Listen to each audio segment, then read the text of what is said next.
Hello friends, good morning, welcome or welcome back to my channel. Hope you all are doing great.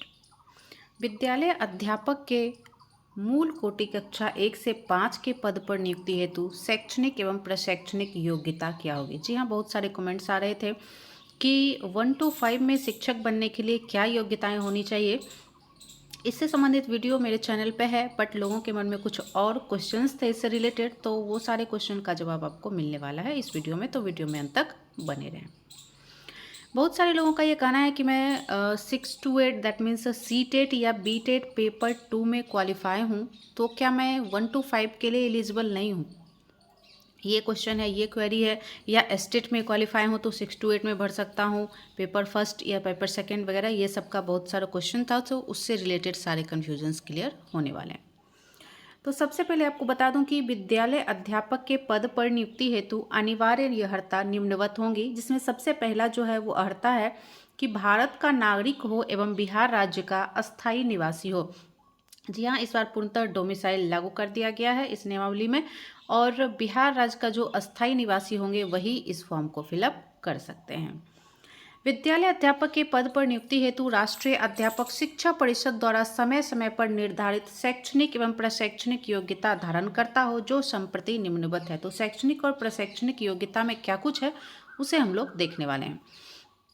पहला जो है वो कहा जा रहा है कि न्यूनतम 50% अंकों के साथ उच्चतर माध्यमिक मतलब इंटर +2 जो है वो 50% अंकों के साथ आप उत्तीर्ण होने चाहिए, तथा प्रारंभिक शिक्षा शास्त्र में 2 वर्षीय डिप्लोमा, चाहे उसे कोई भी नाम दिया गया हो।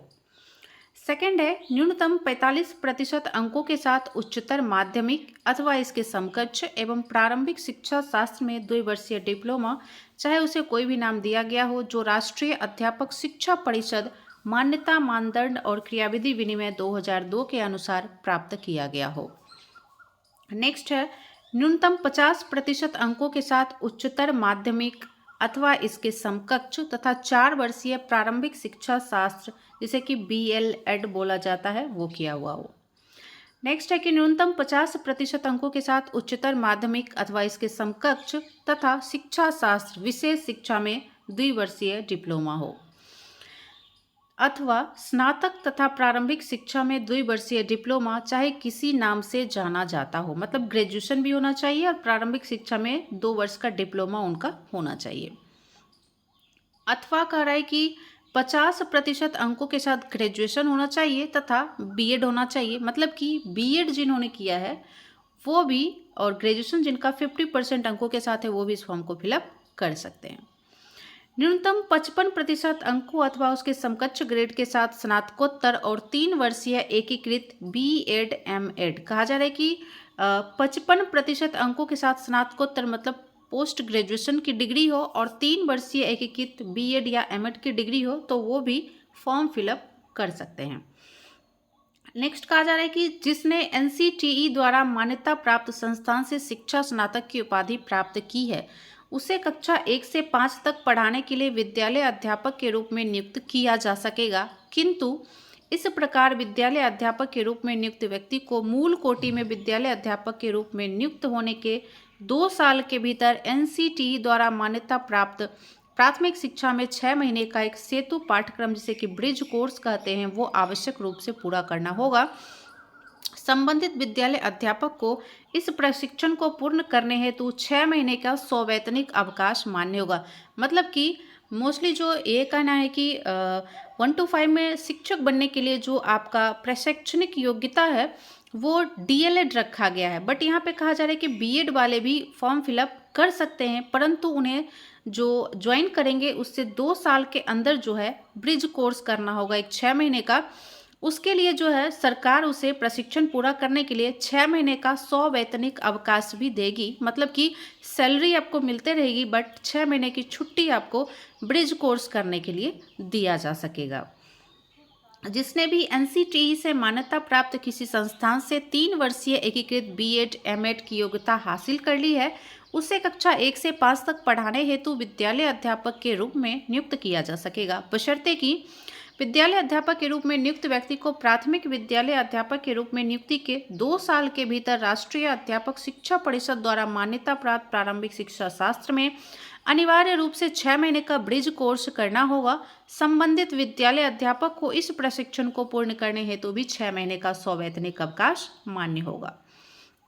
नेक्स्ट है कि वर्ग 1 से 5 के उर्दू पदों पर बिहार राज्य मदरसा शिक्षा बोर्ड मौलाना मजरूल हक अरबी एवं फारसी विश्वविद्यालय पटना द्वारा प्रदत्त मौलवी आलिम अथवा किसी मान्यता प्राप्त बोर्ड के से उर्दू में इंटरमीडिएट 50% अंकों के साथ अथवा किसी मान्यता प्राप्त विश्वविद्यालय से उर्दू में स्नातक की शैक्षणिक योग्यता मान्य होगी। अब वर्ग 1 से 5 के लिए बांग्ला शिक्षकों के पदों पर इंटर में 50% अंकों का बांग्ला अथवा किसी मान्यता प्राप्त विश्वविद्यालय से बांग्ला में स्नातक की योग्यता मान्य होगी। समकक्ष तकनीकी शिक्षा की डिग्री तथा प्राच्य भाषा विषय से संबंधित डिग्री सामान्य विषय विद्यालय अध्यापक वर्ग 1 से 5 के नियुक्ति हेतु मान्य नहीं होगा। मतलब कोई टेक्निकल डिग्री वाले जो होंगे वो कहा जा रहा है कि 1 से 5 में शिक्षक नियुक्ति के लिए मान्य नहीं होगा।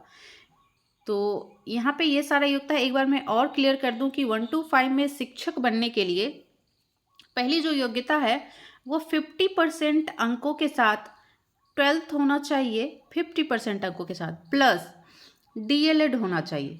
ये क्लियर हो गया सबको। और सीटेट पेपर फर्स्ट में या बीटेट पेपर फर्स्ट में क्वालिफाई होना चाहिए। सेकेंड पेपर में क्वालिफाई हैं तो आप 1 to 5 के लिए शिक्षक बनने के लिए योग्य नहीं हैं। नेक्स्ट अब ये परसेंटेज की बात आती है कि इंटर में हमारे 50% से कम मार्क्स हैं तो क्या हम फॉर्म फिलअप कर सकते हैं। तो इंटर में अगर 50% से कम मार्क्स है और आपने DLED कर रखा है तो आप फिलअप नहीं कर सकते हैं। बट अगर आपने BEd कर रखा है और ग्रेजुएशन में जो है आपके 50% मार्क्स हैं, मतलब सेकेंड जो एलिजिबिलिटी है BEd कर रखा हो आपने और ग्रेजुएशन में 50% मार्क्स हो तो और सीटेट पेपर फर्स्ट क्वालिफाई हो तो आप 1 to 5 में शिक्षक बनने के लिए योग्य हैं। तो यही कन्फ्यूज़न था कैंडिडेट्स के बीच में, तो आई होप कि क्लियर हो गया होगा। और भी कोई क्वेरी है 1 to 5 में शिक्षक बनने हेतु या 9, 10, 11, 12 या कोई सब्जेक्ट कंसर्न के टीचर के लिए एलिजिबिलिटी की आप लोग की होगा कि जानना होगा कि क्या कुछ है, कोई क्वेरी होगी तो आप कमेंट बॉक्स में कमेंट कर सकते हैं। आपको आपके प्रश्नों के जवाब जरूर मिलेंगे। फिलहाल इस वीडियो में इतना ही। और भी जानकारी के लिए बने रहिए हमारे चैनल के साथ। मिलते हैं